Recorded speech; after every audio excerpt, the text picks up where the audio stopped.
Welcome to Bloodlines Past, where wars become stories. In 1947, the British Empire finally let go of the Indian subcontinent. What should have been freedom came instead as a deep wound that cut through history itself. Two nations came from that split, India and Pakistan. Not through celebration, but through violence, fear, and people leaving their homes. The moment of freedom became a terrible time as hundreds of years of tension about faith, pride, and broken trust crashed together in the space of one summer. The partition was drawn not by the people who would live with it, but by a man who had never seen the land. Cyril Radcliffe, a British lawyer who knew nothing about India, was given just 5 weeks to decide the fate of 500 million people. He drew lines across rivers and fields that had never been separated before, cutting through farms, families, and history itself. In one stroke of a pen, entire villages woke up on the wrong side of where they belonged. As the new borders were announced, the subcontinent exploded. Trains that once carried travelers became moving graves filled with the dead. Lines of refugees stretched across the horizon. Hindus and Sikhs moving south, Muslims moving north, each running from the homes they had built for generations. In Punjab, the heartland of both faith and anger, the blood of neighbors mixed in the soil. Over 1 million people died before the new nations could even raise their flags.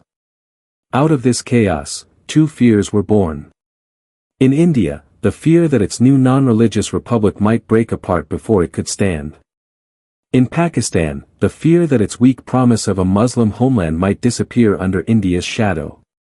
Both countries were created by faith and ruled by fear. Each carried the memory of the same wound, but blamed the other for making it. At the center of that wound was Kashmir, a princely state suspended between religion and politics. Its ruler, Maharaja Hari Singh, was Hindu. His people were mostly Muslim. When Pakistani tribal fighters invaded to claim the region, Singh turned to India for help.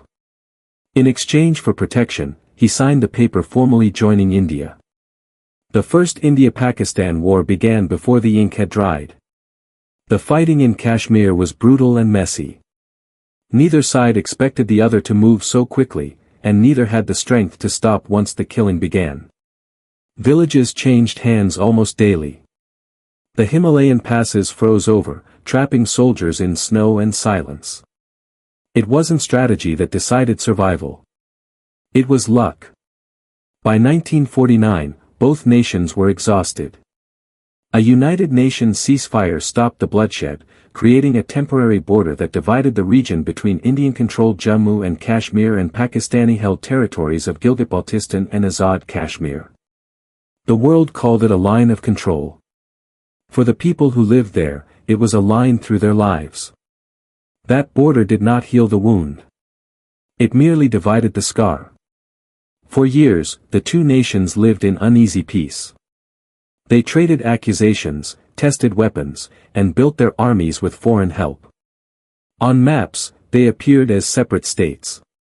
In truth, they remained two halves of the same unfinished story. By the early 1960s, the tension returned. India was still shaken by its embarrassing defeat to China in 1962. Pakistan, under the rule of Field Marshal Ayub Khan, saw opportunity in India's weakness. His generals believed that if Kashmir could be made unstable, India might finally collapse under its own problems.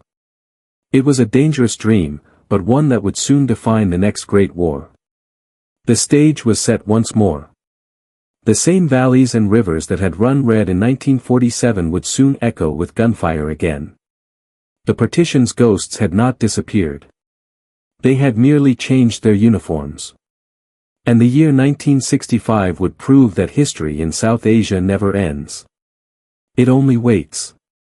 The 1950s were meant to be years of recovery, but the shadow of partition never lifted. Both nations tried to rebuild themselves from the ruins, each driven by a different vision of identity. India, under Prime Minister Jawaharlal Nehru, embraced non-religious beliefs and democracy, hoping to rise above religion. Pakistan, guided first by Jinnah's ideal and then by military leaders, sought unity through faith. Islam as the glue that could hold together provinces separated by language and distance. What bound them, however, was not peace but suspicion. Pakistan was not one country in spirit. Its western half ruled from Karachi and Rawalpindi, while its eastern half, today's Bangladesh, lay over 1,000 miles away, surrounded by India. The West saw itself as the heart of the nation, while the East provided the population and the grain. But between them stretched an invisible wall of neglect. Economic inequality, cultural divide, and anger began to grow, though few in power saw it yet. India faced its own trouble. The wounds of partition had scarred the nation's confidence. The new republic inherited poverty, religious mistrust, and millions of displaced refugees. Still, Nehru's government pressed forward with industrial growth and a vision of unity through progress. India's army, though large, remained mostly defensive, a leftover from colonial structures, focused more on internal order than outside ambition. Meanwhile, Pakistan poured its limited resources into its military. The army was small but disciplined, shaped by officers trained in British armies. Many in Pakistan believed their military was the nation's backbone, the only institution capable of preserving its weak unity. Under Ayub Khan, the armed forces grew in respect and power, shaping Pakistan's politics as much as its defense. It was also during these years that the global chessboard of the Cold War reached South Asia. The United States, eager to contain communism, looked to Pakistan as a willing ally. In exchange for military aid and equipment, Pakistan joined Western pacts like SEATO and CENTO. Modern tanks, aircraft, and training began to flow in. American-made Patton tanks and Sabre jets became the symbols of Pakistan's new confidence. India, wary of foreign influence, followed a different path. Nehru's policy of non-alignment kept India officially neutral. But after the Sino-Indian War of 1962, that position shifted. The defeat at the hands of China was humiliating. Entire divisions collapsed in the mountains of Arunachal Pradesh and Ladakh. India suddenly realized that ideals alone could not defend its borders. It began turning toward the Soviet Union for military and industrial support. By the early 1960s, both nations were arming themselves faster than ever before. Pakistan's leaders looked north toward Kashmir, convinced that India's weakness after the war with China had created an opening. Indian leaders, humbled by their defeat, promised never to be caught unprepared again. Neither side wanted another war. But both were preparing for one. The divide was no longer just religious or political. It was now strategic, ideological, and global. The subcontinent had become one more fault line in the Cold War, with Washington and Moscow watching closely. And in that tension, the seeds of 1965 were already growing. In the mountains of Kashmir, soldiers on both sides strengthened bunkers, tested rifles, and waited. The air was thin, the silence deceptive. It felt less like peace and more like the pause before an argument that everyone knew would turn violent again. By the early 1960s, Pakistan was no longer the uncertain nation it had been at independence. Field Marshal Muhammad Ayub Khan, a man of discipline and ambition, had risen to power through a military takeover in 1958, promising stability, reform, and a stronger national identity. To his supporters, he was the soldier who would modernize the country. To his critics, he was a general ruling in a general's world, a man who believed that control, not agreement, could save Pakistan. Ayub Khan saw himself as a visionary in uniform. He spoke of progress, launched building projects, and opened Pakistan's markets to foreign investment. The West admired his efficiency, while at home, his military backed. Government portrayed him as the builder of a new Pakistan. Underneath the optimism though ran an unspoken fear. Pakistan's survival still seemed to depend on how it compared to India. Every achievement, every parade, every speech was a mirror held against its larger neighbor. Within the army, a new confidence took root. American weapons had modernized Pakistan's forces, and joint training with Western militaries gave its officers an edge in skill and morale. Many believed that Pakistan's military, though smaller, was far superior to India's in quality and leadership. This belief grew into doctrine, that one Pakistani soldier was worth several Indian ones, and that faith and skill could overcome numbers. It was a myth that would soon be tested in the mountains. Ayub's generals also watched India closely after the war with China in 1962. They saw the embarrassing retreat of Indian troops as proof that India was weak, divided, and demoralized. In Rawalpindi's military circles, a dangerous idea began to form, that a well-planned strike could free Kashmir before India could react. For Ayub, still balancing political challenges at home, such a victory could unite the country behind him. It was both a military gamble and a political necessity. But there were voices of caution. Some senior commanders warned that India, despite its setback against China, had learned hard lessons and was rapidly rebuilding. They cautioned that another war might not end quickly and that foreign allies might not help as expected. Ayub dismissed such doubts. He believed Pakistan's moment had come, and he was determined to seize it before the balance shifted again. While Pakistan's leaders planned their next move, India was undergoing a quieter change. Prime Minister Lal Bahadur Shastri, who succeeded Nehru after his death in 1964, was neither a revolutionary nor a showman. Small in height, soft-spoken, and deeply principled, Shastri represented the steady patience of the Indian middle class. Many underestimated him. He lacked Nehru's charm and international stature. But he possessed something more durable, determination. For Shastri, the defense of India was not a matter of pride but of survival. He understood that the wounds of 1962 still haunted the army and the nation. His quiet leadership style masked a hard determination. India would never again be caught unprepared. The army was reorganized, modernized, and redeployed. Soviet support brought new tanks, aircraft, and artillery. Training programs improved coordination and morale. India was healing, but in silence, rebuilding strength behind modest words. By 1964, the contrast between the two nations was stark. Pakistan projected confidence, speaking of destiny and decisive blows. India remained cautious, saying little, but quietly strengthening its defenses. Across the border, each misread the other's restraint as weakness. In reality, both were moving toward a point of no return. The mountains of Kashmir, scarred by the First War, once again became the focus of dreams and fears. Patrols grew more frequent. Reports of infiltration, skirmishes, and spying increased. What had begun as whispers in army mess halls now turned into formal plans, and by 1965, Pakistan's generals had given their strategy a name. They called it Operation Gibraltar. In the summer of 1965, Pakistan moved from theory to action. The plan called Operation Gibraltar was designed as a secret strike, a spark meant to start rebellion within Indian-held Kashmir. Its designers believed that the Kashmiri people, tired of Indian control, would rise in open revolt if given the right push. Trained commandos and irregular fighters would cross the ceasefire line disguised as locals, attack key positions, damage communications, and spread chaos behind Indian lines. Once the valley erupted, the world, or so they thought, would demand that India negotiate. The name Gibraltar was chosen deliberately. It was a symbol of Islamic conquest, a reference to the fortress in Spain where Muslim armies had once launched their great expansion into Europe. To the generals in Rawalpindi, it carried romantic weight, a reminder of glory reborn. To the men on the ground, it meant danger in silence.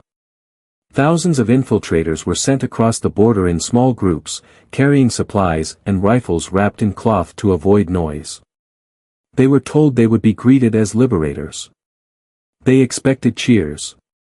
What they found instead was suspicion. The people of Kashmir did not rise.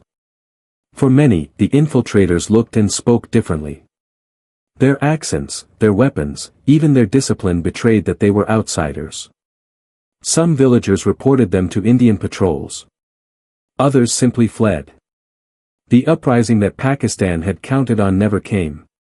Within days, Indian intelligence picked up strange movements across the hills, and the quiet valleys of Kashmir filled once again with gunfire.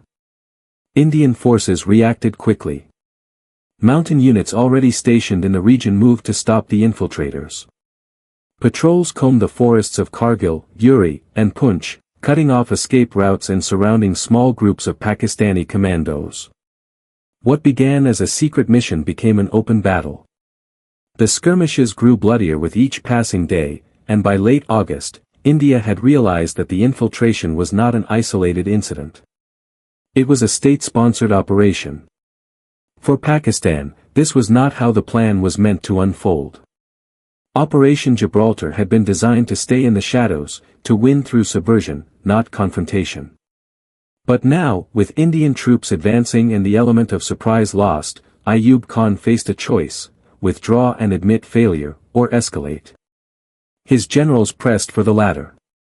They argued that to abandon Gibraltar would be to forfeit not only Kashmir but Pakistan's credibility as a military power.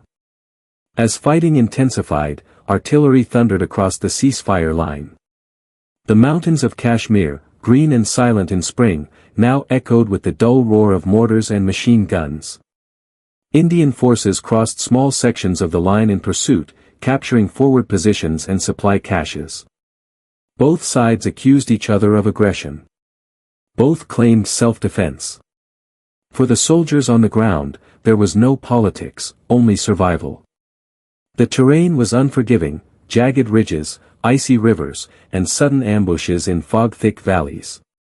Many of the men fighting on both sides had grown up not far from each other, speaking similar languages, praying to the same sky. Yet now they fought as enemies, each convinced that history stood behind them. By the end of August, the situation had spiraled beyond anyone's control. Operation Gibraltar had failed to inspire rebellion and instead triggered a full-scale confrontation. But Pakistan was not ready to give up. The generals believed they could still turn defeat into victory if they acted fast and struck hard. The next plan would be bolder, larger, and far riskier. They called it Operation Grand Slam, and it would bring the subcontinent to the edge of total war. By the end of August 1965, Operation Gibraltar had unraveled. The insurgency Pakistan hoped to ignite in Kashmir never happened. And instead of chaos inside India, there was clarity. Indian forces now knew exactly who they were fighting. Yet in Rawalpindi, defeat was not an acceptable outcome. Ayub Khan's generals believed the situation could still be salvaged, that boldness might succeed where subtlety had failed. From that belief was born Operation Grand Slam, a direct and decisive military assault. Grand Slam's goal was simple in theory, but huge in consequence. The Pakistani army would strike south from the town of Cham toward Ukhnur, a critical bridge linking the Indian-held region of Jammu to the rest of India. If Pakistan could capture Ukhnur, it would cut off India's supply lines into the Kashmir Valley and isolate thousands of Indian troops fighting in the mountains. Kashmir would then be impossible to hold. The plan was to end the war before it truly began. On September 1, 1965, the offensive began. At dawn, Pakistani artillery opened up with deafening precision, pounding Indian positions along the Toy River. Columns of Patton tanks and infantry regiments advanced through the valleys under cover of smoke. The early progress was remarkable. Indian defenses, thinly spread and surprised by the scale of the attack, fell back under the pressure. Within hours, Pakistani units had crossed several key positions and were moving rapidly toward Ukhnur. In Rawalpindi, optimism soared. Ayub Khan and his commanders believed victory was within reach. Reports came in of Indian units retreating, bridges captured, and enemy morale collapsing. Radio Pakistan broadcast confident statements, calling the assault a decisive counter to Indian aggression. The public cheered. The army prepared to push further. For a brief moment, it seemed that the dream of reclaiming Kashmir was about to come true. But the offensive soon began to falter. Coordination broke down between divisions. Supply bottlenecks slowed the advance. Commanders were replaced mid-operation, and vital hours were lost. Meanwhile, Indian reinforcements were moving fast, gathering at Aknur from Jammu and Rajouri. Airstrikes from the Indian Air Force began targeting supply convoys and armored columns. What had been a rapid advance turned into a grinding battle across the plains. Ayub Khan's vision of a swift decisive victory vanished in the dust of the Tawi. By the third day, Pakistan's forces were stuck. The bridge at Aknur, still intact, became a symbol of resistance. Indian artillery pounded the valley, forcing the attackers to dig in. The same boldness that had driven the operation now turned against it. Pakistan had committed deeply, but without reserves to keep momentum. Faced with the risk of losing the advantage, India made a strategic decision that would change the entire war. Instead of merely defending Kashmir, it would open a new front, one that would stretch Pakistan's military to its limits. On September 6, Indian forces crossed the international border into Punjab, striking toward the city of Lahore. In that moment, the conflict ceased to be a border skirmish. It became an open war between two nations. For the soldiers on the ground, the transformation was instant. One day they were fighting in the high valleys of Kashmir.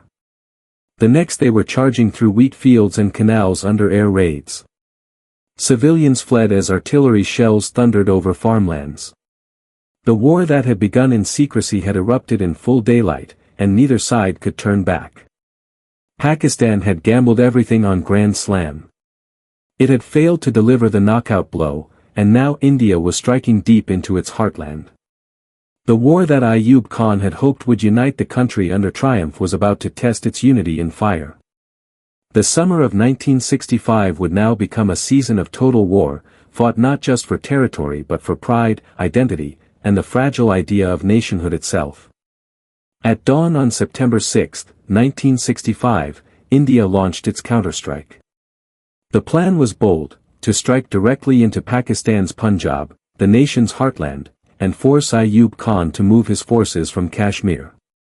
The Indian Army's advance toward Lahore, Pakistan's second-largest city, was more than a military move. It was a message. If Pakistan sought to exploit India's borders, India would show that it could cross them too. Columns of Indian tanks and infantry rolled through the fields near Kemkaran and Wagah, their tracks grinding over farmland still heavy with the monsoon rains. Villagers awoke to the roar of engines and the thunder of artillery. In the early hours, Indian troops captured several forward positions and pushed to within sight of Lahore's outskirts. Panic rippled through the city. Residents fled westward while the army scrambled to organize its defense. For the first time since independence, war had come to Pakistan's doorstep. Pakistan's initial shock quickly turned to fury.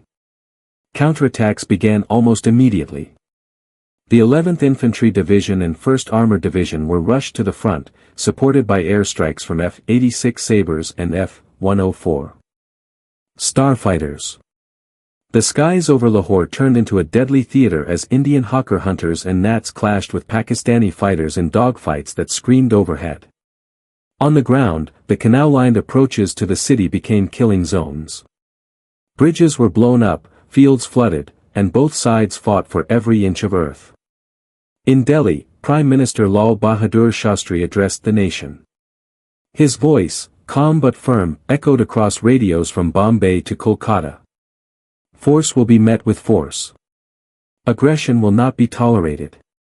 India's advance into Pakistan was not merely retaliation.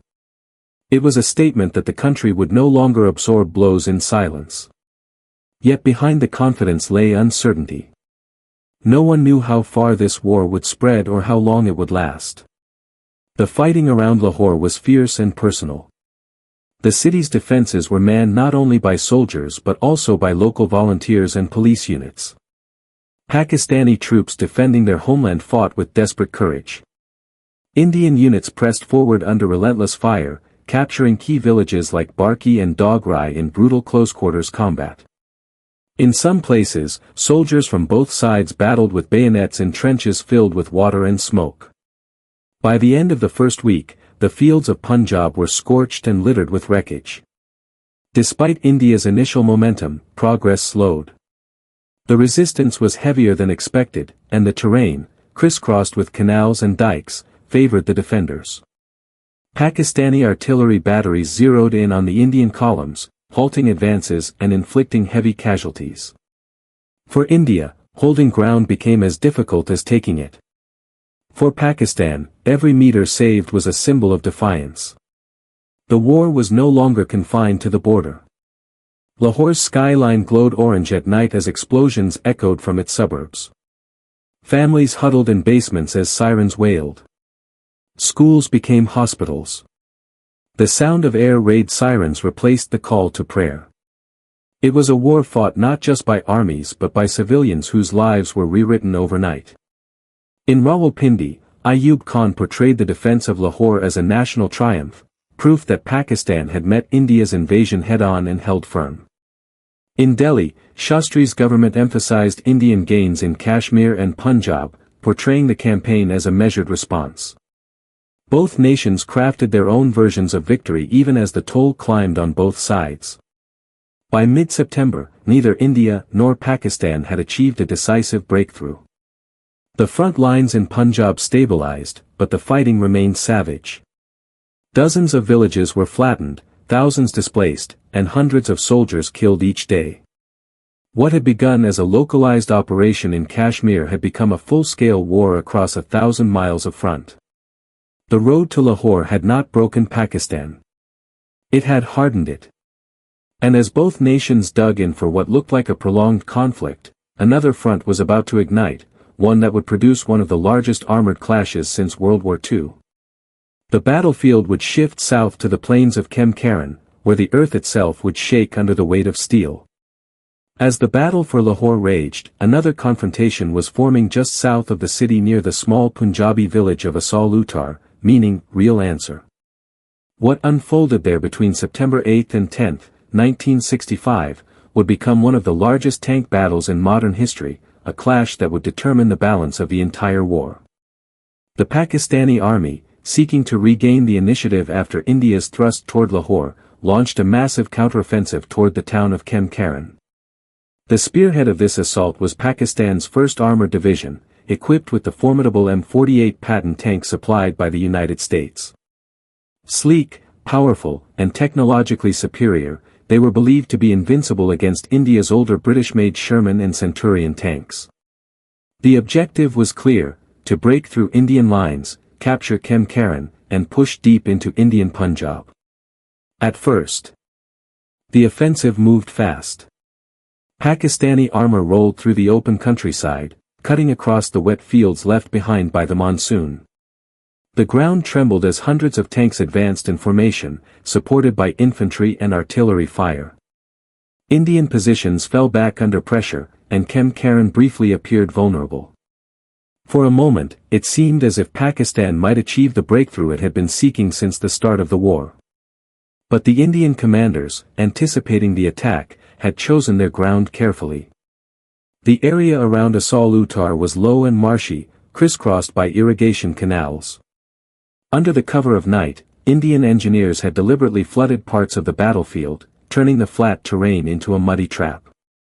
When the Pattons entered the area, their heavy tracks sank into the soaked fields. What had looked like an open highway for tanks became a graveyard of metal. At dawn on September 9, the Indian 4th Mountain Division, supported by Centurion tanks of the 3rd Cavalry, launched a counterattack. Hidden behind sugarcane fields and narrow embankments, Indian gunners fired at close range, picking off the stuck Pattons one by one. The noise was deafening, engines roaring, shells shrieking, explosions echoing across the flatlands. Within hours, the battlefield was covered in smoke and fire as disabled tanks burned under the rising sun. By the end of the day, Pakistan's elite armored units were in chaos. Communications broke down, and retreat became messy. The once mighty Patton Division, which had been hailed as Pakistan's cutting edge, found itself surrounded and destroyed in the fields of Asal-Uttar. Nearly 100 tanks were lost, many captured intact by the Indian Army. The site of the battle would later be called Patton Nagar, or Patton Town, a grim tribute to the wreckage left behind. The defeat at Asal-Uttar stunned Pakistan's military command. It shattered the illusion of armored superiority and shifted momentum decisively in India's favor. Yet for the soldiers who fought there, the victory was bittersweet. The fields were littered with the wrecks of both armies, blackened steel, twisted tracks, and the bodies of men who had fought at point-blank range. Survivors recalled the air thick with smoke and the stench of burning oil, a sight so haunting that even victors could not celebrate. For India, the triumph at Assault became a symbol of resilience, proof that courage and cunning could overcome superior machinery. For Pakistan, it was a devastating setback, one that forced Ayub Khan's generals to reconsider their entire strategy. But the war was far from over. Even as tanks smoldered in the sugarcane fields, new battles were unfolding further north near the town of Chawinda, where another armored confrontation, even larger and deadlier, was about to begin. After the disaster at Assault, Pakistan's military leadership shifted its attention northward to the plains near Chawinda, a small railway town in the Sialkot sector. Here, in mid-September 1965, the war reached its most intense and destructive phase. Both nations poured their might into the region, tank against tank, artillery against artillery, soldier against soldier, in what would become the largest armored confrontation since World War II. India's goal was ambitious. Having stopped Pakistan's advances in Punjab, Indian commanders now aimed to strike through Sialkot, cut the main supply lines to Lahore and Gujranwala, and force Pakistan to move troops from Kashmir. Thousands of tanks and armored vehicles rolled toward the front, supported by divisions of infantry and a storm of artillery fire. The offensive moved quickly at first, overrunning several forward Pakistani positions and capturing villages on the outskirts of Chawinda. The Indian army believed that another day's push could collapse the entire sector. Pakistan, however, was ready to fight for every meter of ground. Reinforcements from the 6th Armored Division and 24th Infantry Brigade were rushed to Chawinda, along with artillery units that dug in among the railway embankments and orchards.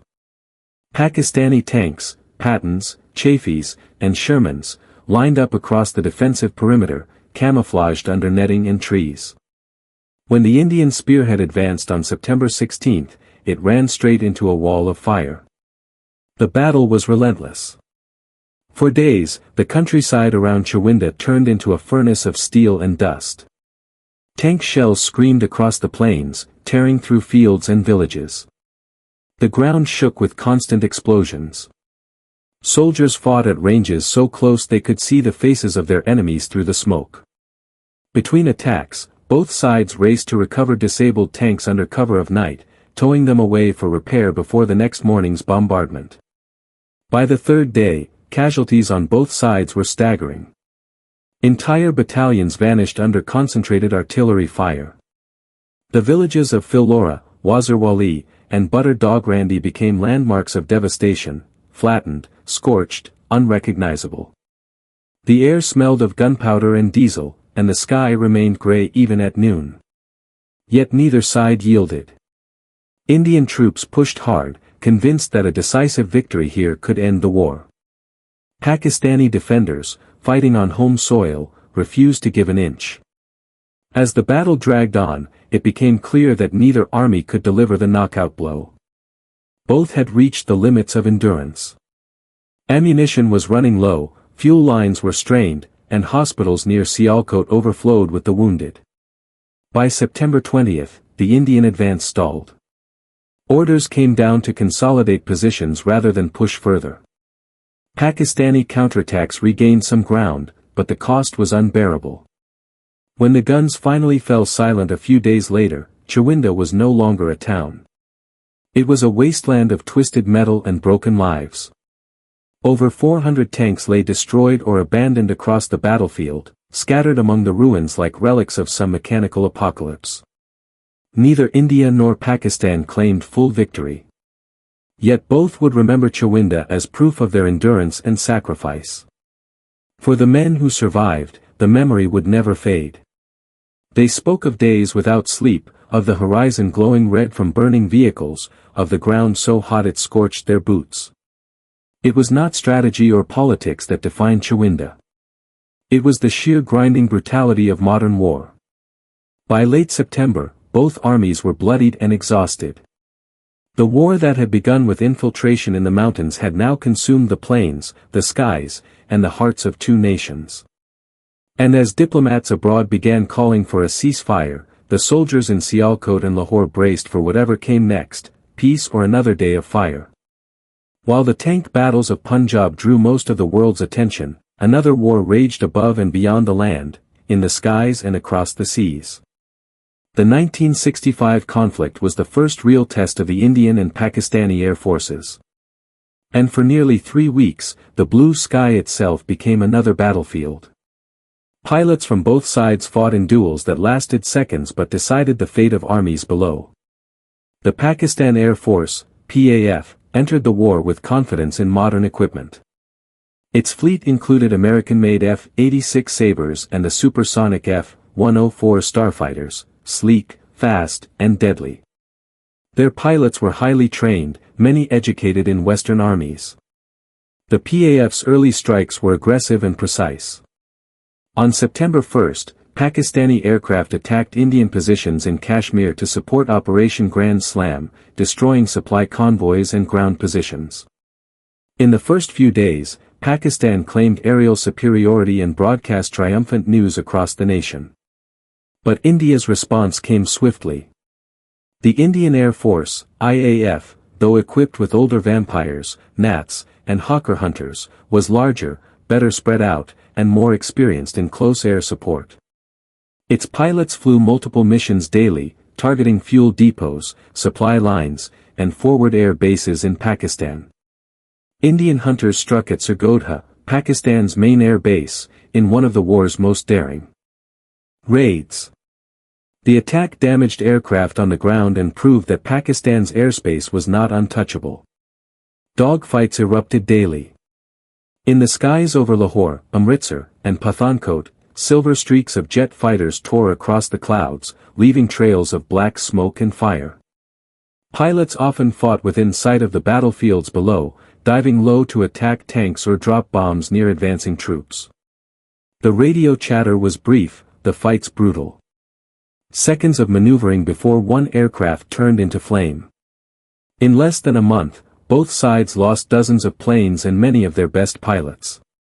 For civilians, the air war brought new terror. Cities on both sides endured air raids, their nights lit by tracer fire and searchlights. In Karachi, families slept in bunkers as anti-aircraft guns thundered from rooftops. In Amritsar and Jammu, air raid sirens became as familiar as the call to prayer. The line between battlefield and home blurred completely. Out at sea, another front quietly opened. Pakistan's navy, though small, sought to strike India where it least expected, along the western coast. On September 7, Pakistan launched Operation Dwarka, a naval bombardment aimed at destroying India's radar installation near the coastal town of Dwarka in Gujarat. Under the cover of darkness, Pakistani destroyers shelled the shore, hoping to destroy India's early warning systems and draw the Indian Navy into open battle. The raid caused limited damage, but it succeeded in rattling India's high command. The Indian Navy, caught unprepared, quickly began coastal patrols and convoy escorts, determined to prevent another strike. However, both navies remained cautious. Neither possessed the firepower for a major sea battle. Most of their energy went into protecting merchant ships and ports from air raids. Despite its limited impact, Operation Dwarka became a symbol in Pakistan, celebrated as a daring demonstration of reach and resolve.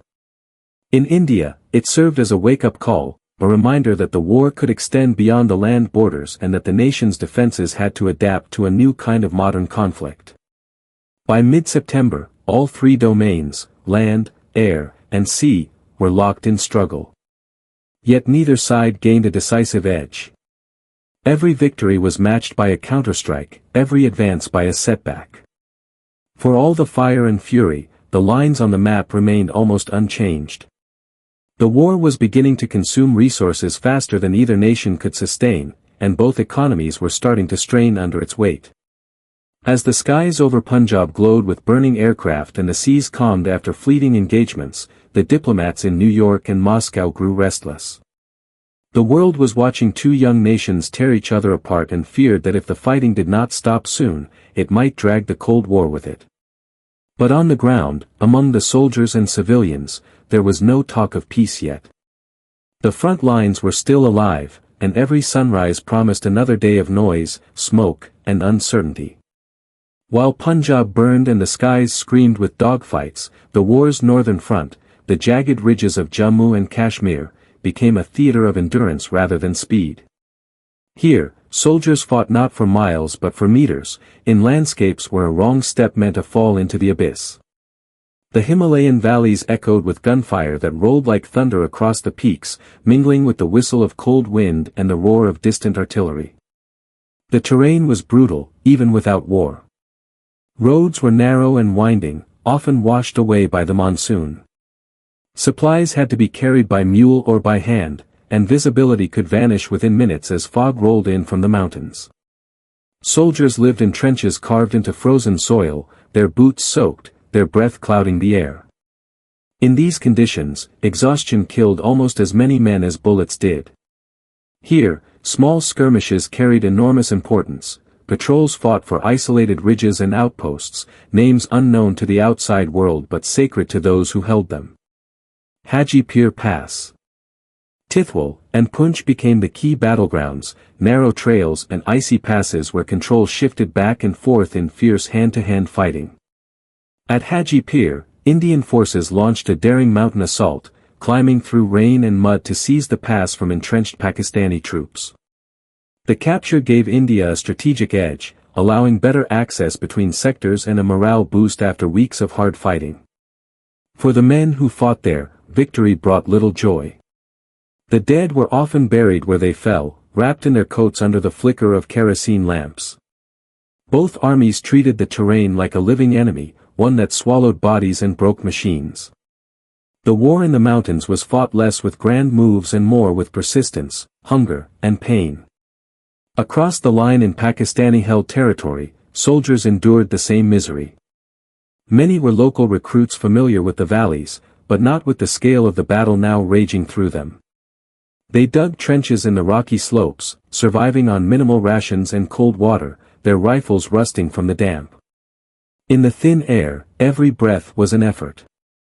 Artillery shells that missed their mark often triggered avalanches, burying whole squads in snow and debris. Communication was spotty. Radios failed. Runners carried messages between posts, often never returning. Medics worked with bandages frozen stiff and morphine long exhausted. In these isolated outposts, the war felt endless, a series of sleepless nights, blinding rain, and sudden death. Yet even in that desolation, moments of humanity broke through. Indian and Pakistani soldiers posted on neighboring ridges sometimes called out across the valleys, exchanging insults by day and songs by night. On rare evenings, when the firing stopped, the voices echoed through the dark like fragments of a lost brotherhood. Men divided by flags, bound by the same misery. By late September, both sides were too worn to continue large offensives in the north. The mountains had taken their toll. Commanders shifted focus back to the plains, where the outcome of the war would ultimately be decided.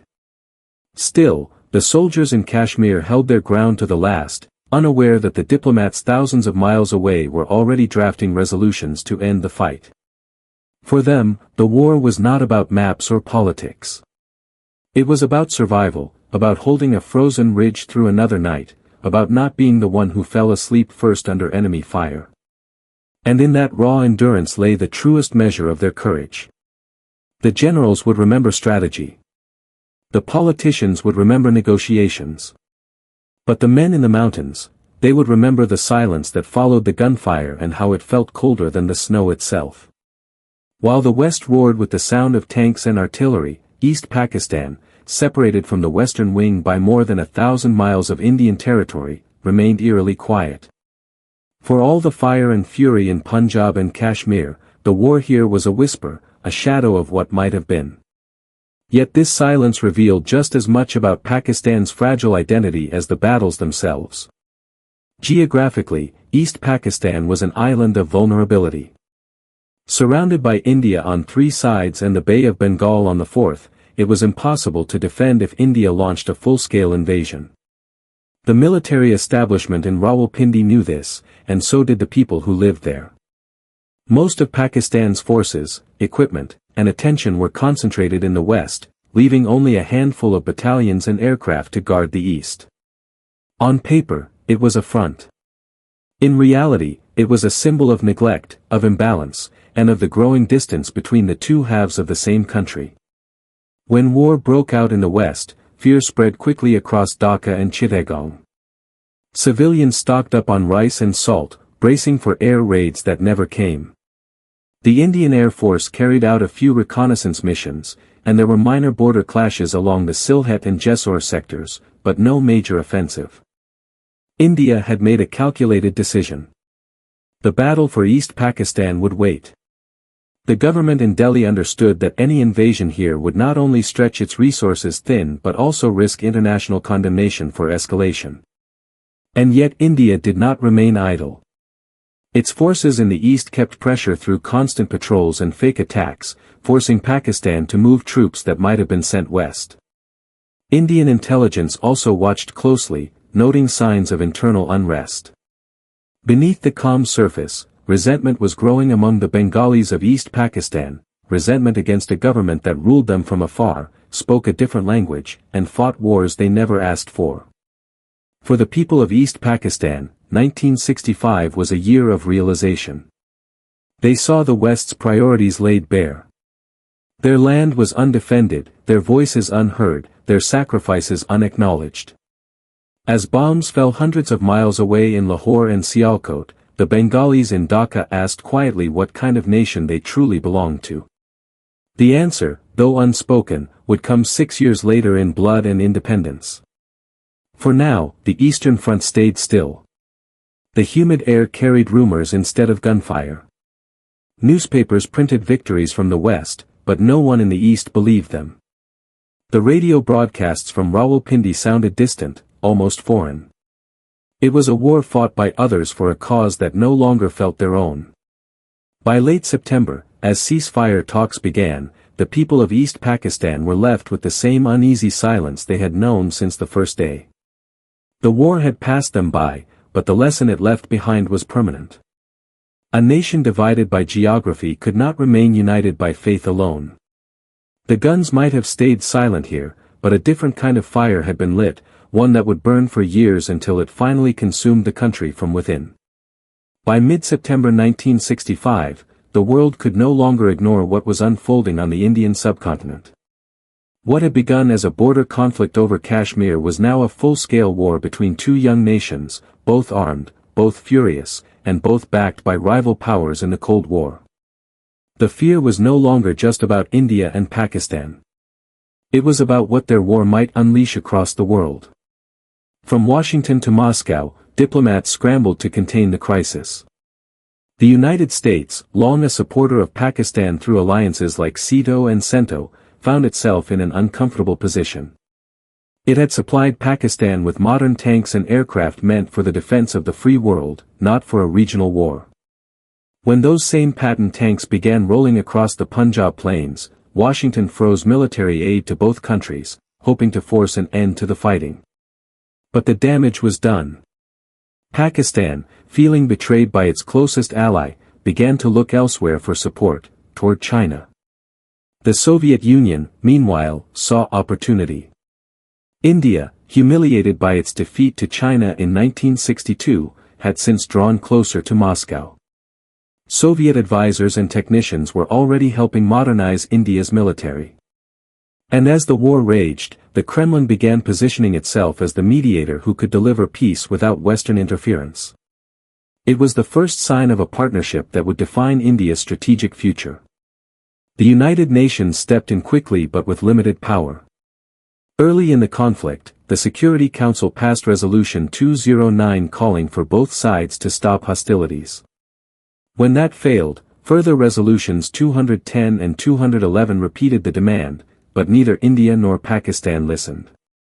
Both governments insisted the other was the aggressor, and both continued fighting. The war on the ground moved faster than the diplomacy trying to stop it. Outside the halls of the UN, smaller nations watched with alarm. The Commonwealth feared the disintegration of two of its largest members. China, having fought India just 3 years earlier, issued warnings to Delhi but stopped short of direct involvement. In London, Paris, and Ottawa, foreign offices braced for the possibility that the conflict could spread, or worse, pull in the superpowers. Inside the subcontinent, the propaganda war was as fierce as the real one. In Pakistan, radio stations declared victory after victory, claiming that Indian forces were in retreat and that Lahore still stood strong. In India, newspapers carried stories of heroic defenses and daring counterattacks. Both nations portrayed themselves as victims and victors simultaneously. To their people, the war became less about territory and more about pride, about proving that their nation could stand on its own against any enemy. But behind the rhetoric, the cost was becoming unbearable. Thousands of soldiers were dead, tens of thousands wounded, and hundreds of villages reduced to rubble. Railway lines were shattered, bridges destroyed, and harvests lost. The economies of both nations were bleeding faster than their armies could advance. In Washington, analysts warned that continued fighting could destabilize the entire region, pushing Pakistan further toward China and India deeper into the Soviet orbit. In Moscow, the message was clear: stop the war before it became another front in the Cold War. And so, in the final days of September, Soviet diplomats prepared to bring both sides to the table, to a neutral ground far from the dust and heat of Punjab. That place would be Tashkent, a quiet city in Central Asia. And the meeting there would bring the war to its uneasy end, though not to peace. By the third week of September 1965, both India and Pakistan had reached their limits. The fighting had ground to a bloody stalemate. Ammunition was running low, supply lines were stretched thin, and soldiers on both sides were exhausted. Yet neither government dared to admit it publicly. To retreat was humiliation. To continue was suicide. The decision would be made not in Delhi or Rawalpindi but in the diplomatic corridors of the United Nations and eventually in the Soviet city of Tashkent. Under mounting international pressure, both nations agreed to a ceasefire that took effect on September 23, 1965. The guns fell silent across the subcontinent. The sound that replaced them was almost alien, a stillness heavy with disbelief. For the first time in weeks, soldiers emerged from trenches and foxholes, staring across no man's land at enemies who looked just as tired as they did. In the villages along the border, families stepped outside to find their homes in ruins and their fields cratered with shells. The war had ended exactly where it had begun. But peace required more than silence. The Soviet Union, eager to prove its diplomatic influence in Asia, offered to mediate direct talks between the two nations. India and Pakistan accepted. The site chosen was Tashkent in Soviet Uzbekistan, a city far from the front lines where the winter air carried no echo of artillery. There, in January 1966, Indian Prime Minister Lal Bahadur Shastri and Pakistani President Ayub Khan met face to face. For Ayub, the meeting was personal. His dream of a quick military victory had collapsed. His army was bloodied, his public restless. Yet he arrived in Tashkent projecting calm and dignity, hoping to preserve what remained of his prestige. Shastri came as a man who had led his country through its most dangerous trial since independence, quiet, unassuming, but unbending. The two men shook hands before the world's cameras, their expressions serious, their eyes betraying the fatigue of nations. The negotiations were difficult but brief. Both sides agreed to withdraw to pre-war positions, to restore diplomatic and economic relations, and to honor the line of control as it had stood before the conflict. Kashmir, the spark of the war, remained unresolved. It was a ceasefire without closure, a peace without victory. Yet for the moment, it was enough. The world exhaled. On the night of January 10, 1966, the Tashkent Declaration was signed. Reporters described a sense of relief in the conference hall. Shastri and Ayub stood together, side by side, as flashbulbs went off. History would record the handshake as the formal end of the 1965 war. But in that same hall, just hours later, tragedy struck. Shortly after midnight, Lal Bahadur Shastri suffered a fatal heart attack. The news spread like a shockwave through the Indian delegation. By morning, it had reached Delhi, where disbelief turned to grief. The man who had guided India through crisis, who had stood firm with quiet conviction, was gone. His final words to his aides, simple and modest, would echo across generations: Jai Jawan, Jai Kisan, hail the soldier, hail the farmer. In India, Shastri became a symbol of integrity and courage, his death transforming him into a martyr of restraint and leadership. In Pakistan, Ayub Khan returned home to mixed emotions, relief at surviving the war but unease about its consequences. The Tashkent Declaration, meant to mark peace, was seen by many Pakistanis as an admission of failure. Whispers of betrayal began to spread among the public and within the army. The myth of easy victory had died in Tashkent. The war was over, but its scars ran deep. Neither side had gained territory, and neither had achieved its goals. Yet both claimed moral victory. The soldiers returned to their homes as heroes. The governments claimed to have defended their honor. The world called it a draw. History would call it a warning. The handshake at Tashkent stopped the war, but it did not end the conflict. The same questions that had led to battle still lingered, waiting to be answered by another generation. The War of 1965 had lasted barely 3 weeks, but its consequences would shape South Asia for decades. When the smoke cleared, both nations declared victory. Yet neither had truly won. The borders were unchanged, the causes unresolved, and the cost immeasurable. It was a war fought as much for pride as for territory, and it left both countries exhausted, materially, emotionally, and spiritually. For India, the outcome brought a fragile sense of vindication.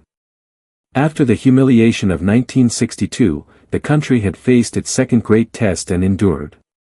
Though the cost in lives and resources was staggering, over 3,000 Indian soldiers dead and thousands more wounded, the army had proven its resilience.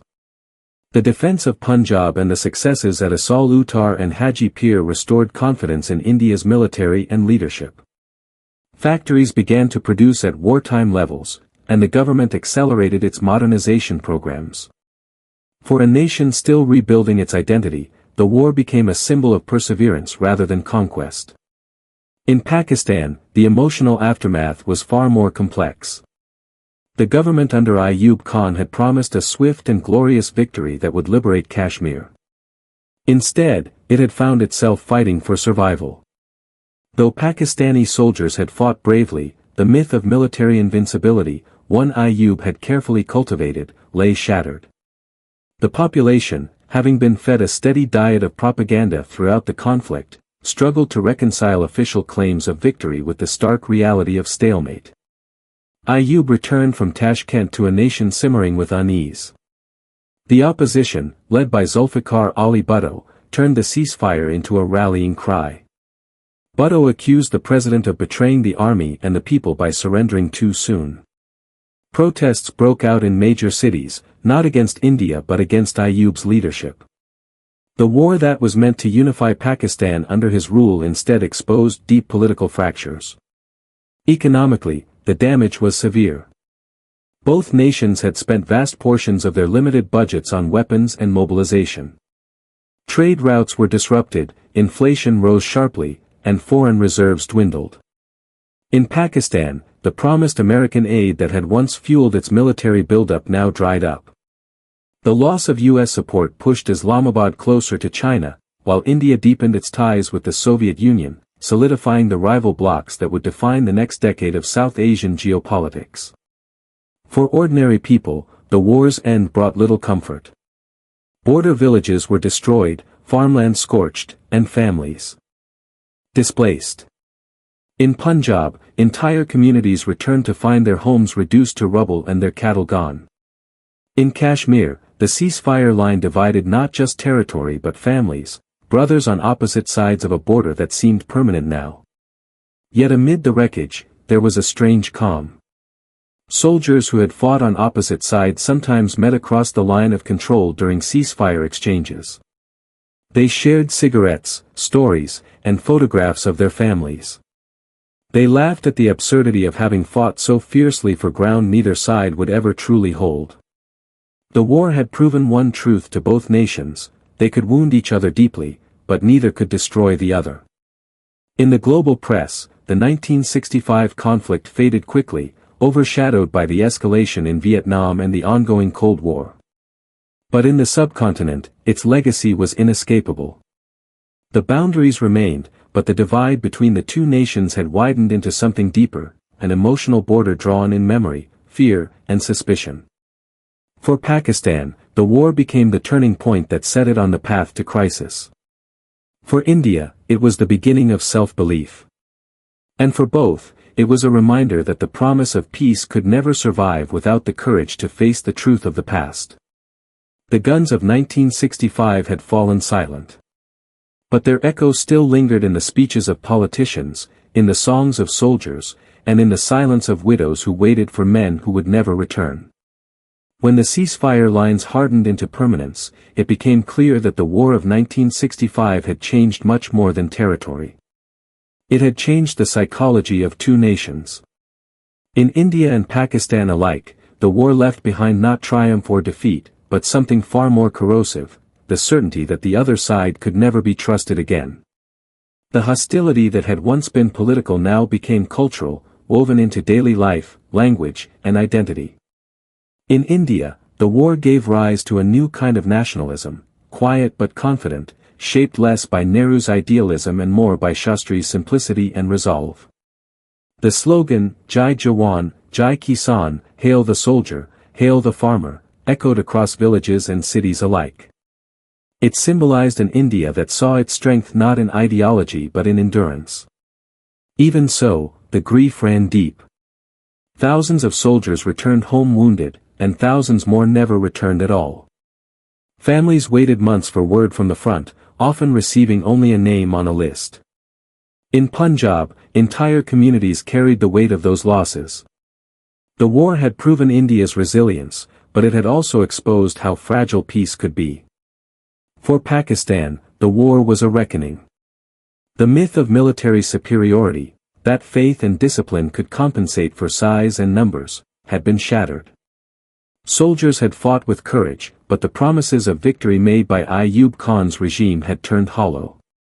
The nation's self-image as the rightful champion of the Kashmir cause was bruised.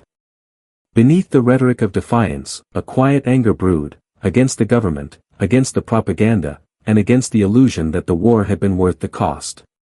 The years following Tashkent would see that anger explode, first in protests, then in political transformation.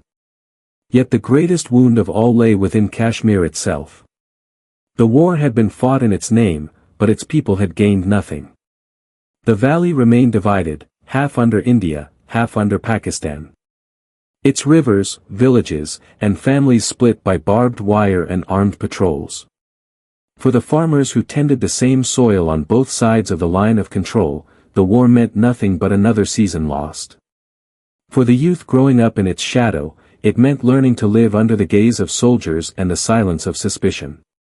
On both sides of the border, war memorials rose, solemn stone pillars inscribed with the names of the fallen. In India, people laid flowers at Delhi's India Gate, whispering prayers for the dead. In Pakistan, Lahore's Minar-e-Pakistan and Karachi's Fawwara Chowk became sites of remembrance. Yet even in mourning, the two nations remembered differently. Each told a version of the war that made sense to its own people, a narrative of sacrifice, courage, and righteousness. Between them, truth was another casualty. Internationally, the world moved on. The great powers congratulated themselves for brokering peace while quietly assessing their gains.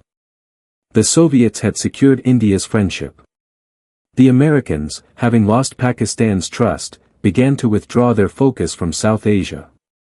For both Delhi and Rawalpindi, the message was clear: they would have to stand on their own. But the cost of that independence was isolation.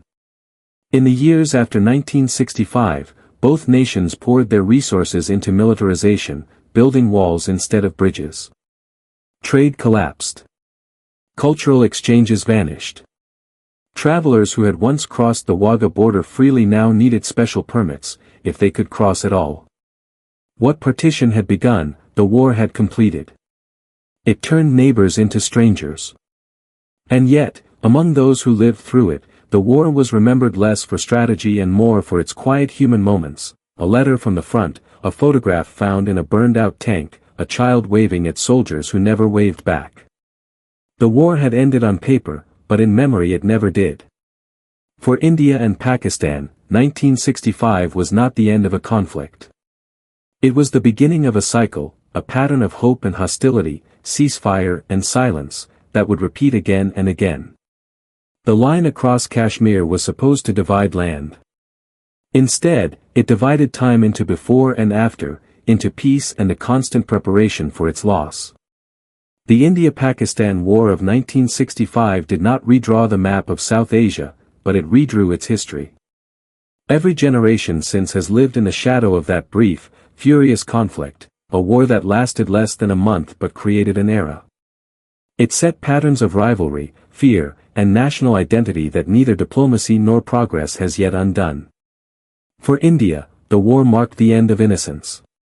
The optimism of Nehru's early years, that moral strength and goodwill could ensure peace, gave way to a harder realism. The young republic had been tested twice in just 3 years, first by China in 1962, then by Pakistan in 1965. The lesson was clear: survival required vigilance. The military reforms that followed reshaped India into a more disciplined and confident power. Its army modernized, its air force expanded, and its foreign policy shifted firmly toward self-reliance. From this crucible of conflict emerged a nation less idealistic but more certain of itself. For Pakistan, the war marked the beginning of a slow unraveling. The dream of parity with India, military, political, and moral, had been exposed as illusion. Though the government declared victory, the truth could not be hidden from its own people. The public's faith in Ayub Khan began to erode, and the political order he built on promises of strength began to crack. Out of that disillusionment rose a new voice, Zulfikar Ali Bhutto, who would turn the bitterness of defeat into populist fire. Within a few years, Ayub would fall, and Pakistan would stand on the edge of another, deeper crisis. The war also planted the seeds of future tragedy. In East Pakistan, the neglect of 1965 hardened into resentment. The Bengalis had seen their land left undefended, their loyalty taken for granted. They would not forget. 6 years later, their anger would erupt into rebellion.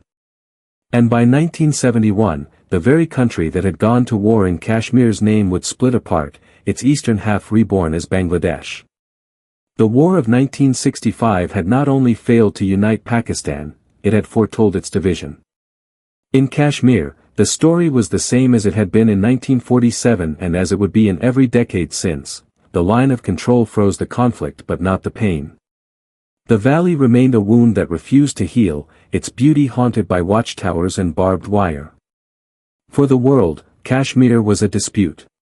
For those who lived there, it was a fate, a place where every sunrise could bring gunfire and every silence could mean fear. Internationally, 1965 revealed the limits of the superpowers. Neither Washington nor Moscow could dictate peace, only delay the next war. The United States' influence waned as both India and Pakistan charted their own paths, India leaning toward the Soviet bloc, Pakistan deepening ties with China. The Cold War had found a new frontier, one not of ideology but of rivalry carved into geography. And yet, the most enduring legacy of 1965 was not in politics or borders. It was in memory. For veterans who fought, for families who waited, and for nations that bled, it became a reference point, proof of courage, evidence of loss, justification for everything that came after. The monuments built in its honor do not mark victory but endurance. In Lahore, schoolchildren are still taught that Pakistan defended its honor against impossible odds. In Delhi, they are told that India stood firm against aggression. Both are true in fragments and incomplete in the whole. Because the real story of 1965 is not a victory or defeat. It is of two nations too young, too proud, and too wounded to let go of the past. The war ended without answers, and its echoes have never fully faded.